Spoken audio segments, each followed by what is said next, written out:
सभी को मेरा नमस्कार। मैं कुलदीप बीरवाल आप सबका आज की ऑनलाइन क्लास में स्वागत करता हूं। आज हम 11वीं कक्षा के व्यवसाय अध्ययन विषय के अंतर्गत निजी क्षेत्र और सार्वजनिक क्षेत्र नामक टॉपिक के ऊपर चर्चा करेंगे। आज हम जानेंगे निजी क्षेत्र में कौन से व्यवसाय आते हैं और सार्वजनिक क्षेत्र में कौन से व्यवसाय आते हैं। तो चलिए शुरू करते हैं आज की ऑनलाइन क्लास। तो सबसे पहले टॉपिक शुरू करने से पहले एक बात जान लेते हैं। निजी तथा सार्वजनिक क्षेत्र एक अर्थव्यवस्था के सफलतापूर्वक संचालन के लिए इस तरह जरूरी है जैसे कि एक कैंची को कार्य करने योग्य बनाने के लिए उसमें 2 ब्लेडों का होना जरूरी है। ठीक है, तो मतलब दोनों का महत्व देखिए क्या है। जब कैंची में अगर 1 ब्लेड होगा तो वो कार्य नहीं कर पाएगी, लेकिन दोनों ब्लेड देते ही जो उसका कार्य है वो कर पाएगी। इसीलिए किसी भी देश की एक अर्थव्यवस्था के अंदर निजी और सार्वजनिक क्षेत्र दोनों का जो है वो मिक्सचर होना बहुत बहुत जरूरी है। तो चलिए सबसे पहले हम जान लेते हैं कि आज हम क्या सीखेंगे। हम चर्चा करेंगे आज निजी क्षेत्र के अर्थ और उसकी विशेषताओं की, निजी क्षेत्र के उपक्रमों के प्रारूप की हम चर्चा करेंगे आज, सार्वजनिक क्षेत्र का अर्थ और उसकी विशेषताएं जानेंगे, सार्वजनिक उपक्रमों के प्रारूप को हम समझेंगे और इसके साथ साथ हम विभागीय उपक्रम और उसकी विशेषताएं, लाभ, सीमाएं, उपयोगिता इत्यादि सभी के ऊपर आज हम चर्चा करने वाले हैं। इसके साथ ही सार्वजनिक क्षेत्र के निगम, उसकी लाभ, विशेषताएं, सीमाएं, उपयोगिता इत्यादि के ऊपर भी हम आज चर्चा करेंगे। साथ ही साथ सरकारी कंपनियां क्या होती हैं, उनकी विशेषताएं, लाभ, सीमाएं, उपयोगिता और सार्वजनिक उपक्रमों का तुलनात्मक अध्ययन हम करेंगे आज। और साथ ही साथ सार्वजनिक और निजी उपक्रमों में अंतर भी जानने का हम आज प्रयास करेंगे। और आज हम अपनी जो है वो वीडियो के अंत में हम चर्चा करेंगे सार्वजनिक क्षेत्र की बदलती भूमिका और मिश्रित क्षेत्र के बारे में। ठीक है, चलिए शुरू करते हैं आज का अपना जो है वो ऑनलाइन क्लास। निजी क्षेत्र उपक्रम का अर्थ: ऐसे उपक्रम जिन पर स्वामित्व पूर्णतः निजी लोगों का होता है। स्वामित्व का मतलब जो उसके मालिक हैं, पूर्णतः 100% निजी लोगों का होता है और किसी भी राज्य या केंद्रीय सरकार का स्वामित्व के दृष्टिकोण से कोई हस्तक्षेप नहीं होता। मतलब राज्य सरकार का उसमें कोई हस्तक्षेप नहीं होता। तो निजी क्षेत्र का अर्थ क्या हो गया? एक ऐसा क्षेत्र जिसमें मैं या आप या हमारे जैसे लोग जो है वो एक उपक्रम शुरू कर सके, एक व्यवसाय शुरू करें जिसमें सरकार का कोई रोल ना हो, सरकार का कोई हिस्सेदारी उस व्यवसाय के अंदर ना हो। उसको उसमें आने वाले जितने भी प्रकार के व्यवसाय आ जाएंगे वो सभी के सभी निजी क्षेत्र के या फिर निजी उपक्रम जो है वो कहलाएगा। चलिए आगे बढ़ाते हैं इसी टॉपिक को और हम जान लेते हैं अब इसकी निजी क्षेत्र के कुछ उदाहरण ले लेते हैं ताकि थोड़ा कंसेप्ट और ज़्यादा क्लियर हो जाए। तो रिलायंस ग्रुप आप सबने नाम सुना होगा, रिलायंस कैपिटल, रिलायंस कम्युनिकेशन जो जियो फ़ोन या जियो मोबाइल हम यूज़ करते हैं, कनेक्शन लेते हैं, रिलायंस इंफ्रास्ट्रक्चर जो इंफ्रास्ट्रक्चर के एरिया के अंदर जो है वो काम करती है कंस्ट्रक्शन से रिलेटेड, रिलायंस हेल्थ, इनके इंश्योरेंस वगैरह आते हैं, रिलायंस एंटरटेनमेंट, इनके बहुत सारी ऐप और जो है ये टीवी चलाने वाले वो जो सेट होते हैं, या फिर रिलायंस फाइबर आ गया है जो इंटरटेनमेंट के क्षेत्र में जो है काम कर रहा है, रिलायंस पावर यानी कि बिजली का भी जो है वो ये प्रोडक्शन करते हैं। साथ ही साथ बहुत सारी रिलायंस की इंडस्ट्रीज़ हैं, रिटेल का काम करते हैं, रिलायंस शॉप्स हैं बहुत सारी, रिलायंस ट्रेंड के नाम से आपको शहरों के अंदर जो है वो मिल जाएंगी। फिर इसके साथ जैसे आदित्य बिरला ग्रुप हो गया, ठीक है, तो ये क्या करते हैं, सीमेंट बनाते हैं, या आइडिया के हम कनेक्शन ले लेते हैं, मोबाइल कनेक्शन से इत्यादि।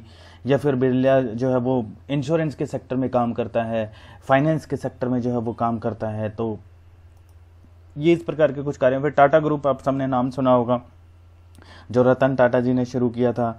ये इंश्योरेंस के सेक्टर में जो है वो इनका बिजनेस है, फाइनेंस के सेक्टर में इनका बिजनेस है, टाटा कम्युनिकेशन के सेक्टर में इनका बिजनेस है, टाटा कंसल्टेंसी का काम करती है, जो है वो टाटा मोटर्स हैं जो बस, ट्रक, कार इत्यादि बनाते हैं, टाटा पावर है बिजली का भी काम करती है, और सबसे बड़ा जो इनका व्यवसाय है वो टाटा स्टील्स है जो स्टील का जो है वो काम करती है। तो ये कुछ एक उदाहरण मैंने आपको दिए हैं जिससे निजी क्षेत्र के जो है वो उदाहरण आ जाते हैं। अडानी ग्रुप्स हो गया जो बिजली के क्षेत्र में बहुत बड़ा व्यवसाय जो है वो करते हैं। तो ये कुछ उदाहरण है जिससे आप ताकि समझ पाए निजी क्षेत्र के जो है वो किस प्रकार के उपकरण जो है वो हो सकते हैं। अब थोड़ा सा और क्लियर कर लेते हैं इस कंसेप्ट को। निजी क्षेत्र अथवा निजी उपक्रमों की विशेषताओं के बारे में भी जो है वो चर्चा कर लेते हैं, थोड़ा सा और क्लियर कर लेते हैं हम अपना कंसेप्ट। अगर आप अर्थ अच्छे से समझ पाए होंगे तो विशेषताएं बहुत अच्छे से समझ पाएंगे, अगर अर्थ नहीं समझ पाए तो विशेषता समझ लेंगे तो अर्थ को जो है वो हम बना सकते हैं। तो उस सबसे बड़ी विशेषता लाभ उद्देश्य।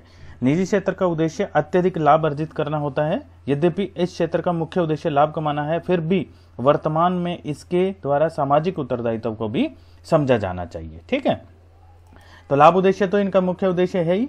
फिर उसके बाद में निजी स्वामित्व। इस क्षेत्र के उपक्रमों पर स्वामित्व पूर्णतः निजी लोगों का होता है, आपके मेरे जैसे, और किसी भी राज्य सरकार केंद्रीय सरकार के स्वामित्व का जो है वो इसके अंदर हिस्सेदारी का कोई भी सवाल नहीं उठता। तो ये भी एक अर्थ के अंदर हमने इसका पढ़ा था। फिर तीसरा जो है वो विशेषता है लाभ सफलता की कसौटी। निजी क्षेत्र के उपक्रमों की सफलता को लाभ की मात्रा के द्वारा मापा जाता है, लेकिन अब आज के समय में इसके सामाजिक उत्तरदायित्व का महत्व भी जो है वो बढ़ गया था। तो पहले ये माना जाता था जो जितना लाभ कमाता है निजी क्षेत्र के अंदर वो उतना ही बड़ा और बढ़िया व्यवसाय है, लेकिन आज के समय में सामाजिक उत्तरदायित्व का भी महत्व जो है वो इस क्षेत्र में बढ़ गया है। फिर इसके अलावा इसकी विशेषता हो सकती है निजी प्रबंध। इसका प्रबंध स्वयं व्यवसाय के स्वामियों के द्वारा किया जाता है। कंपनी की दशा में अंशधारियों द्वारा मनोनीत संचालन मंडल व्यवसाय की देखरेख करता है। और एक विशेषता और हो सकती है इसकी कम राजनीतिक हस्तक्षेप, क्योंकि इसमें जो है वो सरकार या राज्य सरकार केंद्रीय सरकार का कोई महत्व रोल नहीं होता, इसमें हिस्सेदारी नहीं होती, तो राजनीतिक हस्तक्षेप भी जो है वो कम होता है। तो निजी क्षेत्र का जो है वो मेरे ख्याल से अर्थ आप लोग समझ गए होंगे। व्यवसाय के उस क्षेत्र को कहते हैं हम जिसके अंतर्गत निजी व्यक्तियों द्वारा, मैं निजी व्यक्ति, आप निजी व्यक्ति, या फिर निजी लोगों के समूह के स्वामित्व वाले व्यवसाय जो है वो हम सम्मिलित करते हैं। ठीक है, चलिए आगे बढ़ाते हैं टॉपिक को। निजी उपक्रमों के प्रारूप को जान लेते हैं कि किस प्रकार के हो सकते हैं। तो निजी क्षेत्र में स्थापित किए जाने वाले व्यावसायिक संगठनों को वैधानिक दृष्टि से हम दो भागों में बांट सकते हैं, गैर निगमित और निगमित। ठीक है, तो हम दो हिस्सों में जो है वो इसको बांट सकते हैं। इसको आगे फर्दर जो है वो और ज्यादा हम डिटेल में पढ़ेंगे जब एकल स्वामित्व आएगा। तो गैर निगमित श्रेणी में आने वाले व्यावसायिक संगठनों को हम बिना किसी पंजीकरण के रजिस्ट्रेशन के हम शुरू कर सकते हैं, अर्थात इनको प्रारंभ करने के लिए किसी अधिनियम इत्यादि की जो है स्वीकृति की आवश्यकता नहीं होती।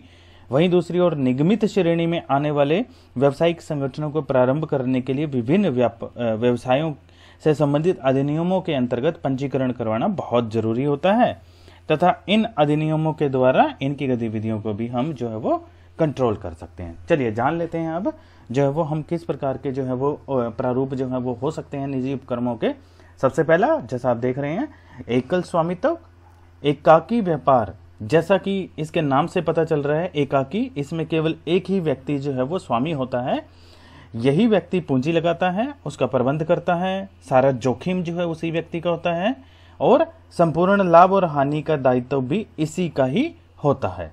एकाकी व्यवसाय व्यावसायिक संगठन का सबसे पुराना और सबसे सरल रूप है। इस प्रकार के व्यवसाय की स्थापना के लिए किसी भी प्रकार की कोई अहम औपचारिकताओं की आवश्यकता हमें नहीं होती है। तो एक व्यक्ति के द्वारा शुरू किया जाता है। फिर ये हमने पढ़े थे पिछले चैप्टर में, वही आ रहे हैं। संयुक्त हिंदू परिवार व्यवसाय, ज्वाइंट हिंदू फैमिली बिजनेस। जब व्यावसायिक उपक्रमों को चलाने वाले व्यक्ति एक ही परिवार के सदस्य होते हैं तो वे व्यवसाय को एक पारिवारिक व्यवसाय की भांति चलाते हैं, तो इसे संयुक्त हिंदू परिवार व्यवसाय कहा जाता है। इस प्रारूप में व्यवसाय के नियंत्रण का अधिकार परिवार का जो मुखिया होता है, कर्ता जो होता है, उसके हाथ में रहता है। परिवार के अन्य सदस्य मुखिया के नियंत्रण और निर्देशन में कार्य करते हैं। परिवार का जो सबसे बड़ा व्यक्ति होता है उसी को ही परिवार का मुखिया माना जाता है तथा उसे ऋण लेने या अन्य पक्षकारों से सौदा करने या निर्णय लेने का पूर्ण अधिकार होता है। परिवार के अन्य सदस्य मुखिया से लाभ व हानि का लेखे की मांग नहीं कर सकते, लेकिन वे पूर्वजों की संपत्ति में विभाजन की मांग कर सकते हैं। पूरा का पूरा हमने चैप्टर इसके ऊपर पढ़ा था। तो अगर इसमें लायबिलिटी की जब बात आती है, दायित्व की बात आती है, तो मुखिया को छोड़कर से सभी जो सदस्य होते हैं उनका दायित्व सीमित होता है, जबकि मुखिया का दायित्व असीमित होता है। और इस व्यवसाय का जो है निर्माण हिंदू अधिनियम, हिंदू लॉ के अधीन जो है वो किया जाता है। ठीक है, चलिए आगे बढ़ते हैं। साझेदारी, पार्टनरशिप। साझेदारी के अंतर्गत न्यूनतम 2 और अधिकतम 50 व्यक्ति एक समझौते के आधार पर व्यवसाय को चलाते हैं। तथा इसके लाभ और हानि को आपस में बांटते हैं। साझेदारी व्यवसाय की स्थापना या तो एकाकी परिवार को विस्तृत करने के उद्देश्य से की जाती है, या फिर दो से अधिक व्यक्ति जो है वो मिलकर एक नया व्यवसाय को स्थापित करने के उद्देश्य से जो है वो साझेदारी की जाती है। या फिर हम कहें तो व्यवसायिक संगठन के इस प्रारूप की आवश्यकता एकाकी व्यवसाय की सीमाओं और असफलताओं के कारण होती है। मान लो अकेले व्यक्ति ने शुरू किया, असफल हो गया, तो एक पार्टनर और मिला लिया ताकि थोड़ा सा जोखिम भी बढ़ जाए और अगर नुकसान हो तो उसकी भी रिकवरी की जा सके, तो फिर उसके बाद साझेदारी शुरू हो जाती है। फिर उसके बाद में संयुक्त साहस, ज्वाइंट वेंचर। व्यावसायिक संगठन के इस स्वरूप के अंतर्गत 2 या 2 से अधिक व्यक्ति, सदस्यों की संख्याओं पर कोई प्रतिबंध नहीं है इसके अंदर, उसमें 50 था, मिलकर किसी एक विशेष कारोबार को अस्थायी रूप से चलाते हैं। लाभ हानि को सभी संयुक्त उपक्रमी, जो मिलकर व्यक्ति जो इकट्ठा कर रहे हैं, पूर्व निर्धारित अनुपात में बांट लेते हैं। तो जब शुरू करते हैं तो अनुपात में निर्धारण कर लेते हैं, उसी में बांटते हैं फिर लाभ को। विशेष कार्य के पूर्ण हो जाने पर संयुक्त साहस का ठहराव यानी कि एग्रीमेंट जो है वो खत्म हो जाता है। जो भी उनको कार्य जिसके लिए भी वो इकट्ठे हुए थे, जैसे ही वो कार्य पूर्ण होगा तो ये ऑटोमेटिकली एग्रीमेंट जो है वो खत्म हो जाएगा, जिसके परिणाम स्वरूप संयुक्त उपक्रम के साझेदारों का दायित्व भी खत्म हो जाता है। यह व्यवसाय प्राय माल के प्रेषण के लिए, कंपनी के अंशों, ऋण पत्रों का अभिगोपन, अंडरराइटिंग इत्यादि करने के लिए, भवन, सड़कें, पुल, नहरों आदि का निर्माण करने के लिए ही स्थापित किया जाए। जैसे ही नहर, पुल, सड़क इत्यादि ये बन गए और ये जो है संयुक्त साहस जो है वो खत्म हो जाता है। फिर उसके बाद में 5वां संयुक्त पूंजी कंपनी, ज्वाइंट स्टॉक कंपनी। स्वामित्व के इस प्रारूप को ऐसे व्यवसाय के जो है वो रूप में माना जाता है जिसमें अधिक पूंजी की आवश्यकता हो और जोखिम भी अपेक्षाकृत बहुत अधिक हो। यह एक निगमित श्रेणी का व्यवसायिक संगठन है। इसी आधार पर इसकी स्थापना कंपनी अधिनियम 1956 के अंतर्गत की जाती है। संयुक्त पूंजी कंपनी विधान द्वारा निर्मित एक कृत्रिम व्यक्ति के रूप में कार्य करती है, जिसका अस्तित्व अपने सदस्यों से पृथक होता है, अलग होता है। इसकी एक अपनी अलग स्टैंप होती है जिससे इसके पृथक अस्तित्व की जानकारी मिलती है। इसके सदस्यों का दायित्व भी सीमित होता है। इनका संचालन अंशधारियों द्वारा, जो शेयर जो होल्डर्स होते हैं उनके द्वारा चुने हुए प्रतिनिधियों के द्वारा किया जाता है, जिन्हें हम बोर्ड ऑफ डायरेक्टर्स यानी कि संचालक मंडल कहते हैं। फिर उसके बाद हमारा आ जाता है सहकारी उपक्रम। ये हम सारे जो है ना चैप्टर पहले पढ़ चुके हैं। अच्छा, संयुक्त पूंजी कंपनी जो है वो उसको हम 2 हिस्सों में भी बांट सकते हैं, निजी कंपनियां और सार्वजनिक कंपनियां। दोनों प्रकार की कंपनियों में अंतर का मुख्य आधार अंशों का हस्तांतरण है, सदस्यों की संख्या है, अंश या ऋण पत्र जारी करने के लिए जनता को आमंत्रित करना, जन निक्षेप में विनियोग करने के जनता को आमंत्रित करना और चुकता पूंजी की न्यूनतम राशि। यही इसके मुख्य आधार हैं जो निजी कंपनी और सार्वजनिक क्षेत्र को जो है वो डिफरेंशिएट करते हैं। हमारा आ जाता है सहकारी उपक्रम, कोऑपरेटिव एंटरप्राइजेस। सहकारी उपक्रम अथवा सहकारी समितियां जो हमने पिछले चैप्टर में हम पढ़ चुके हैं, एक ऐच्छिक संघ होता है जिसका प्रारंभ इसकी सदस्यों की सेवाओं करने के लिए उद्देश्य से किया जाता है। अन्य व्यावसायिक संस्थाओं की भांति इसका उद्देश्य लाभ करना अर्जित न होकर बल्कि अपने सदस्यों की मदद करना, सेवा करना होता है। ये व्यवसाय प्राय एक विशेष वर्ग की जरूरत तथा वित्तीय रूप से कमजोर लोगों के लिए ही खोला जाता है। तो हम इसके बारे में डिटेल में हम पहले ही पढ़ चुके हैं पिछले चैप्टरों में। चलिए आगे चलते हैं। हमारा टॉपिक आ जाता है सार्वजनिक क्षेत्र। तो सार्वजनिक क्षेत्र का अर्थ पहले जान लेते हैं, फिर विशेषताएं वगैरह और ये सारी चीजें हम समझेंगे। पहले सार्वजनिक क्षेत्र क्या होता है। सार्वजनिक क्षेत्र में राजकीय स्वामित्व वाले व्यवसाय हम शामिल करते हैं जिनको सरकार द्वारा नियंत्रित और संचालित किया जाता है। सार्वजनिक अथवा राजकीय उपक्रमों को पिछले कुछ दशकों में देश की अर्थव्यवस्था में बहुत ही ज्यादा महत्वपूर्ण स्थान प्राप्त हुआ है। 19वीं शताब्दी तक निजी क्षेत्र के व्यावसायिक संगठनों का ही बोलबाला था, परंतु जैसे ही 20वीं सदी में जो है वो प्रवेश किया तो औद्योगिक विकास, औद्योगिक डेवलपमेंट, औद्योगिक क्रांति आई। निजी क्षेत्र के व्यावसायिक संगठनों में कुछ दोष दिखाई पड़ने लगे, जैसे कि उपभोक्ता और श्रमिकों का शोषण होता होगा, बड़े व्यवसायी उपक्रमों की एकाधिकार की प्रवृत्ति आ गई, गला काट प्रतियोगिता ने परेशान कर दिया। इसी तरह निजी क्षेत्र में उन उद्योगों के विकास की ओर कोई ध्यान नहीं दिया जाता था जिसमें बहुत अधिक पूंजी की आवश्यकता थी और लाभ अर्जित करने के लिए लंबे समय तक जो है वो इंतजार करना पड़ता था। इस सब का परिणाम क्या हुआ कि जनता को शोषण से मुक्त करने के लिए और देश के संपूर्ण विकास के लिए राजनीतिक हस्तक्षेप की आवश्यकता समझे जाने लगी। तो फिर सार्वजनिक क्षेत्र का जो है वो सोचा जाने लगा और चलन में आया ये। चलिए अर्थ जान लेते हैं, असल में इसका अर्थ क्या है। ऐसे उपक्रम जो सरकार द्वारा स्थापित किए जाते हैं और जिनका स्वामित्व व प्रबंध भी सरकार के हाथों में होता है। ठीक है, निजी क्षेत्र में तो निजी में था, मेरे आपके या फिर मेरे जैसे और लोग, आपके जैसे और लोग, उनके हाथ में था। लेकिन इसके अंदर क्या चेंज आ गया, इसमें स्वामित्व जो है वो सरकार के हाथ में होगा। स्वामित्व का मतलब उसकी स्थापना या पूर्ण रूप से अधिकार सरकार का होगा और उसको जो है वो मैनेज चलाएगी भी जो है वो सरकार। तो ऐसे उपक्रमों को सरकार या तो स्वयं उनकी एकमात्र स्वामी होती है या फिर इनका अधिकतम स्वामित्व तो सरकार के पास होता है। मतलब कुछ लोगों के पास हिस्सा हो सकता है लेकिन ज्यादा हिस्सा जो है वो सरकार के हिस्से में ही आएगा। इनको राजकीय उपक्रम, सार्वजनिक उपक्रम, सार्वजनिक क्षेत्र के उद्योग, सरकारी उद्योग इत्यादि के नामों से भी जाना जाता है। इसका उद्देश्य जनता को उचित मूल्य पर वस्तुएं और सेवाएं प्रदान करना होता है। यद्यपि इसका मुख्य उद्देश्य जनता की सेवा करना होता है, लेकिन लाभ कमाने के उद्देश्य को इससे अलग नहीं किया जा सकता। वास्तविकता यह है कि ये उपक्रम समाज की सेवा करते हुए उचित लाभ कमाने के उद्देश्य से स्थापित किए जाते हैं। मतलब मुख्य उद्देश्य समाज की सेवा करना है, लेकिन लाभ कमाना जो है वो इनका सेकेंडरी ऑब्जेक्टिव रहेगा। यहां यह स्पष्ट कर लेना बहुत जरूरी है कि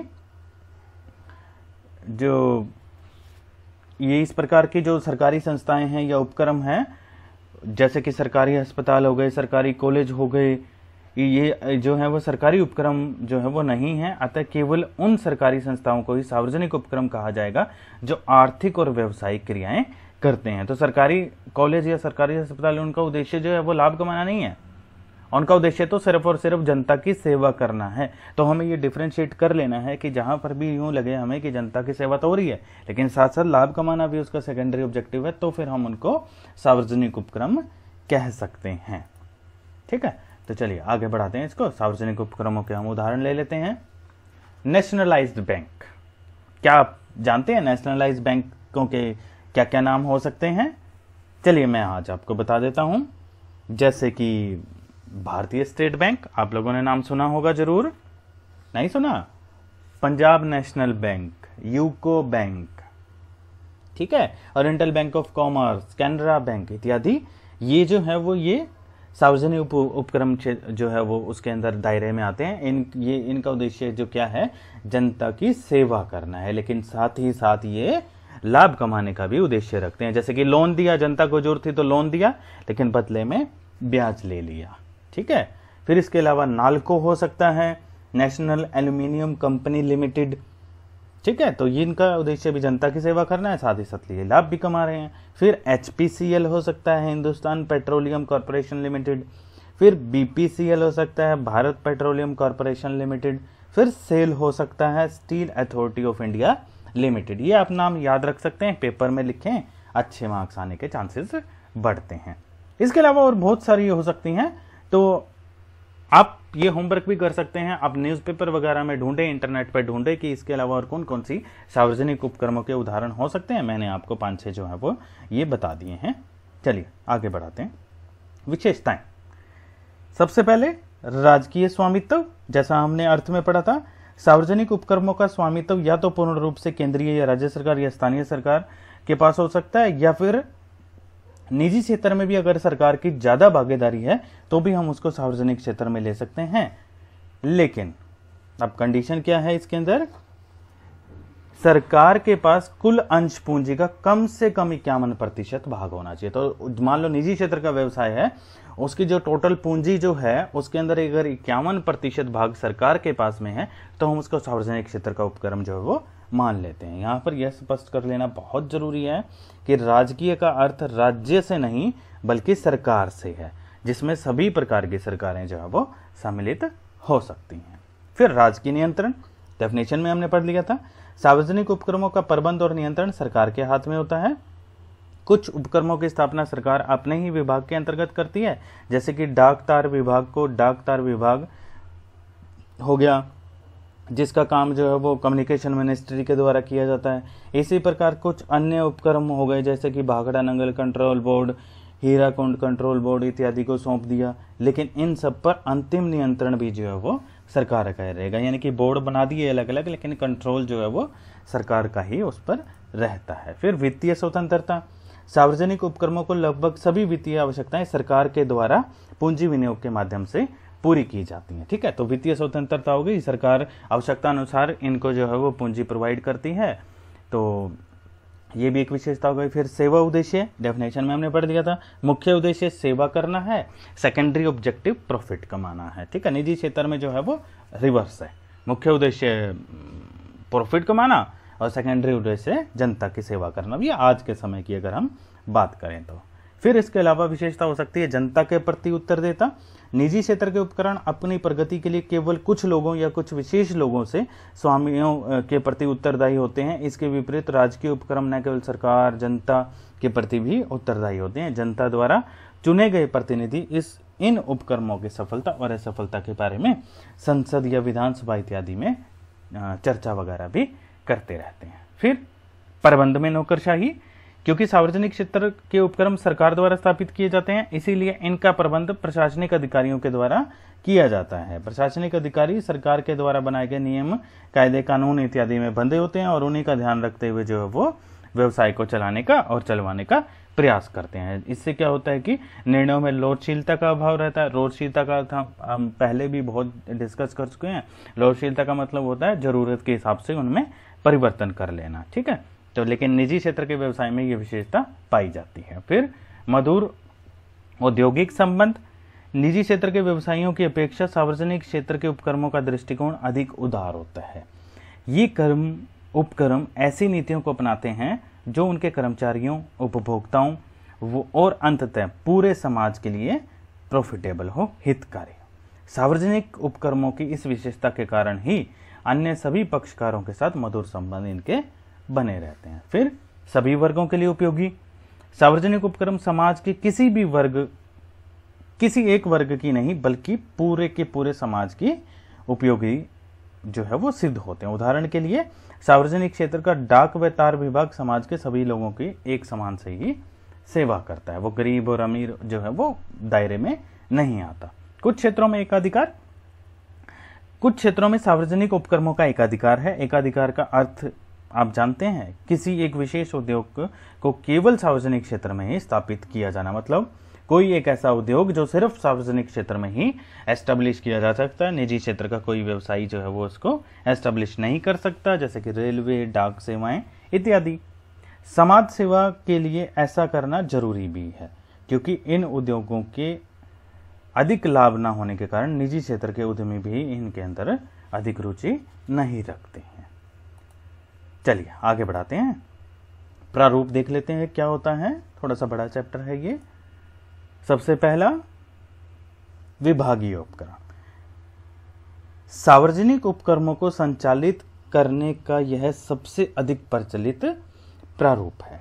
ये उपक्रम अनिवार्यतः पूर्ण रूप से सरकारी स्वामित्व के नियंत्रण में काम करते हैं। कौन करते हैं? विभागीय उपक्रम। विभागीय सचिव इनका मुख्य कार्यकारी अधिकारी होता है। चीफ एग्जीक्यूटिव ऑफिसर, सीईओ बोलते हैं इसको, जो मंत्रालय के निर्देशन और नियंत्रण में कार्य करता है। प्रतिवर्ष इनका बजट बनता है, जिसकी स्वीकृति सरकार से ले ली जाती है। इन उपक्रमों के वर्ष भर के कार्यकलापों, प्रगति व अन्य संबंधित मामलों की रिपोर्ट जो है वो संसद, विधानसभा इत्यादि में चर्चा की जाती है। इसकी स्थापना सार्वजनिक उपयोगिता की सेवाओं के लिए की जाती है। ठीक है, जैसे कि उदाहरण के लिए हम बात करें तो Indian postal and telegraph department, ministry of communication, ministry of railway, Indian railways, all India radio, Doordarshan, इस प्रकार की जो है ये विभागीय उपक्रम के अंदर आती हैं। इसकी विशेषताएं क्या होती हैं? इनकी स्थापना सरकारी विभाग के रूप में सरकार द्वारा की जाती है और प्रत्येक सरकारी विभाग को एक विशेष मंत्रालय के साथ में जोड़ दिया जाता है। फिर इनका पूर्ण रूप से सरकारी स्वामित्व होता है। फिर इसके अंदर जो है वो एक विभागीय सचिव जो नियुक्ति करते हैं, जो इसका संचालन करता है। इसकी वित्त व्यवस्था का पूर्ण रूप से भार जो है वो सरकार के ऊपर होता है। फिर इसके अंदर जितने भी लोग काम करते हैं उनकी नियुक्ति जो है वो या तो पब्लिक सर्विस कमीशन के द्वारा की जाती है या फिर स्टाफ सिलेक्शन बोर्ड के द्वारा, या फिर रेलवे की अगर हम बात करें तो रेलवे सर्विस कमीशन के द्वारा की जाती है।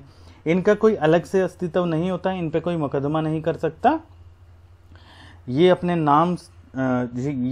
नाम में संपत्ति नहीं रखते और न ही सरकार की अनुमति के बिना किसी पर मुकदमा करते हैं और न ही इन पर मुकदमा किया जा सकता है। वो मिनिस्ट्री के ऊपर जो है वो जाती है बात। फिर इनके पास में प्रशासनिक स्वतंत्रता नहीं होती क्योंकि ये एक सरकारी विभाग के रूप में कार्य करते हैं। अच्छा, इनका लाभ क्या है सरकारी उपक्रम का, जब इतना अच्छा इसको बताया जा रहा है? और सबसे पहले तो स्थापना इसकी सरल है।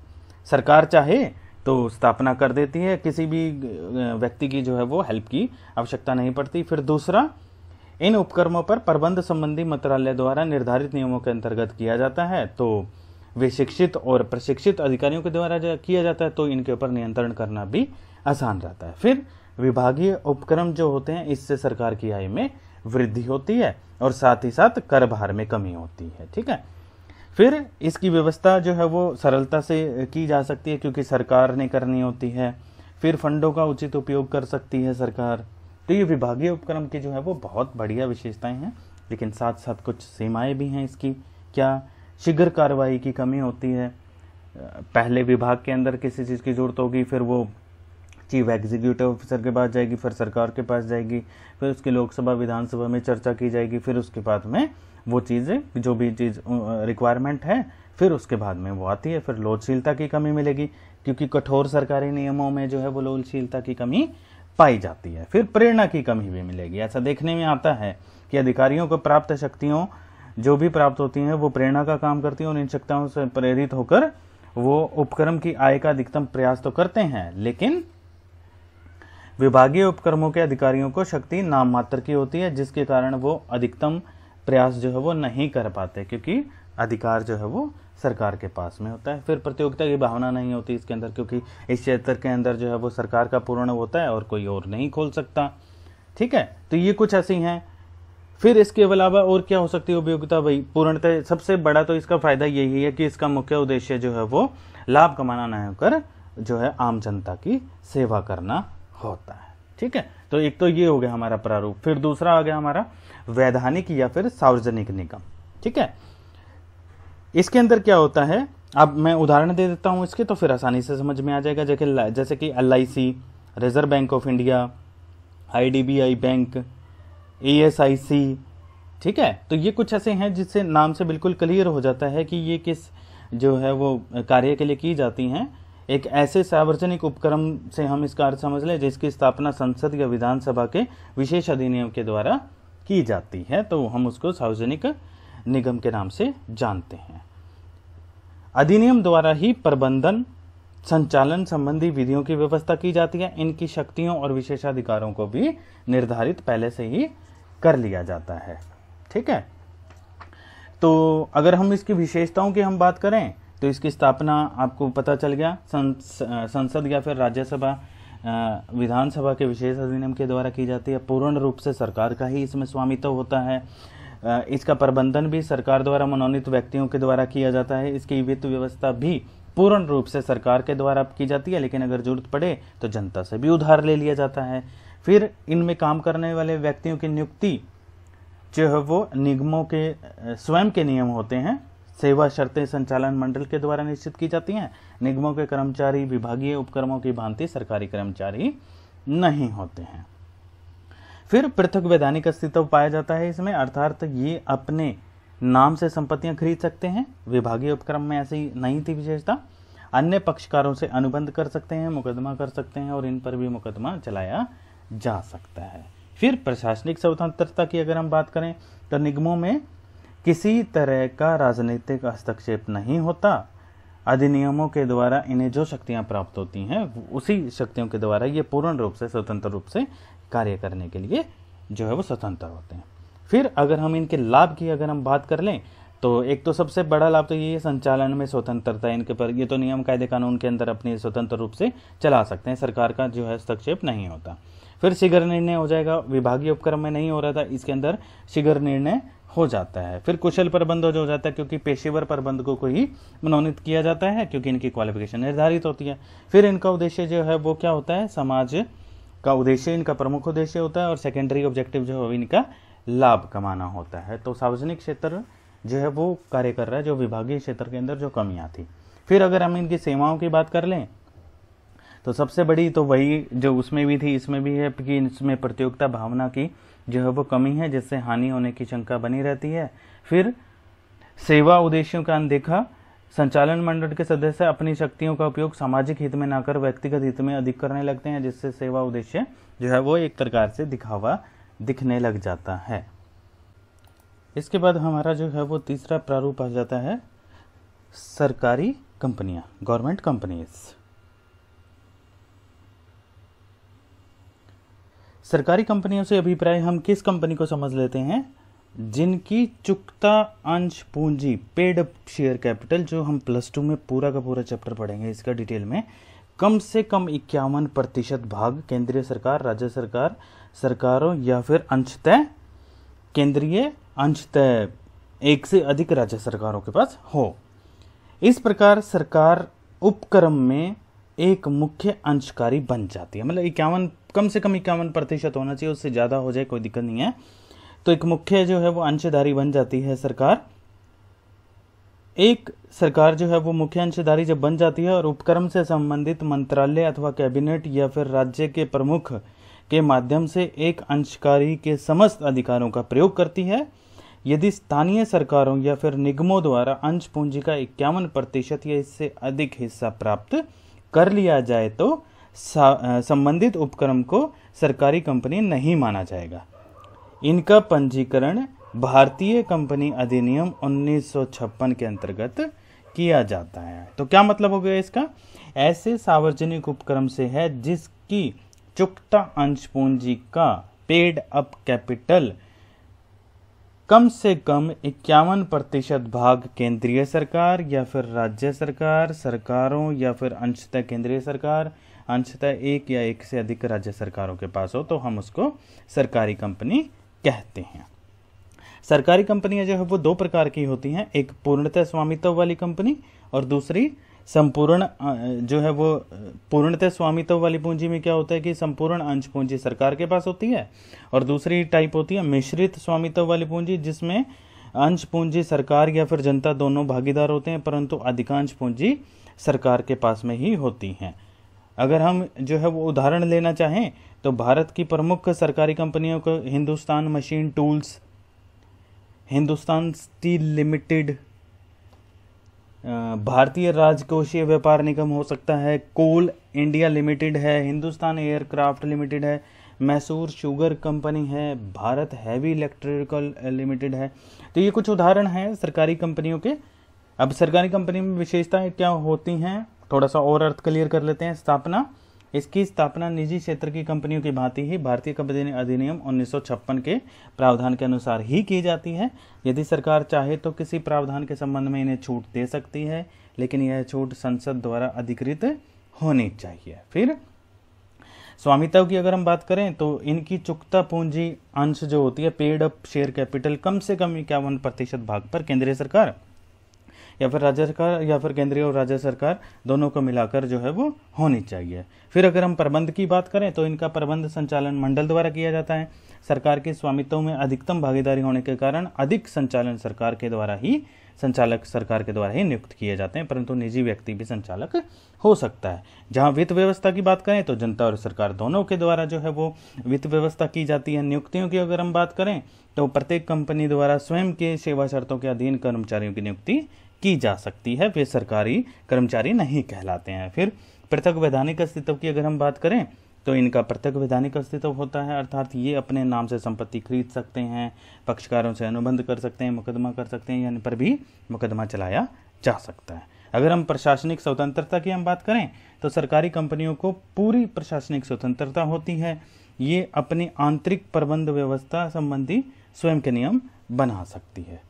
अब सरकारी कंपनी के लाभ की अगर हम बात करें तो इसकी स्थापना जो है वो सरल होती है, किसी विशेष अधिनियम जो है वो पास करने की आवश्यकता नहीं होती। हाँ, कंपनी अधिनियम के प्रावधानों का पालन करने पर ही इनका पंजीकरण हो जाता है। तो कंपनी अधिनियम 1956 के जो नियम है उसी के द्वारा ही पंजीकरण किया जा सकता है।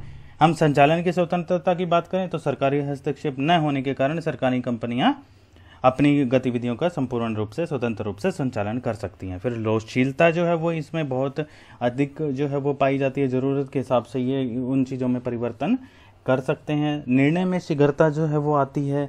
वित्त व्यवस्था जो है वो बड़ी आसानी से कर लेते हैं, सरकार पर निर्भर रहने की आवश्यकता नहीं है। जनता से पूंजी और ऋण के रूप में वित्त प्रबंध किया जा सकता है। निजी भागीदारी का लाभ इसके अंदर मिल जाता है। ठीक है, तो ये कुछ इसके लाभ हैं, साथ ही कुछ सीमाएं भी हैं इसकी। क्या सीमाएं हैं? अपूर्ण संचालन व्यवस्था, क्योंकि सरकारी कंपनियों में संचालन मंडल में अधिकांश संचालक सरकार के द्वारा मनोनीत किए जाते, क्योंकि अधिक हिस्सा होता है उसमें। तो उसकी क्या होता है कि विभिन्न मंत्रालयों में अपने प्रतिनिधियों के माध्यम से कंपनी में संचालन में हस्तक्षेप करते हैं। तो कह सकते हैं कि संपूर्ण संचालन स्वतंत्रता इसमें नहीं होती है। फिर नीतियों में स्थायित्व नहीं पाया जाता इसमें। सरकारी कंपनियों के चेयरमैन व अन्य उच्च अधिकारियों में जल्दी परिवर्तन होने के कारण नीतियों में स्थायित्व होना जो है वो संभाविक रूप से कम हो जाता है और वे पूर्ण रूप से जो है उद्देश्यों की प्राप्ति नहीं कर पाते। फिर इसके अलावा क्या कमी हो सकती है? पेशेवर कुशलता की कमी मिलती है। कंपनी के व्यवसाय को चलाने के लिए पेशेवर कुशलता की आवश्यकता होती है और सरकार के द्वारा मनोनीत संचालकों में जरूरी नहीं है कि वो कुशलता पाई जाए।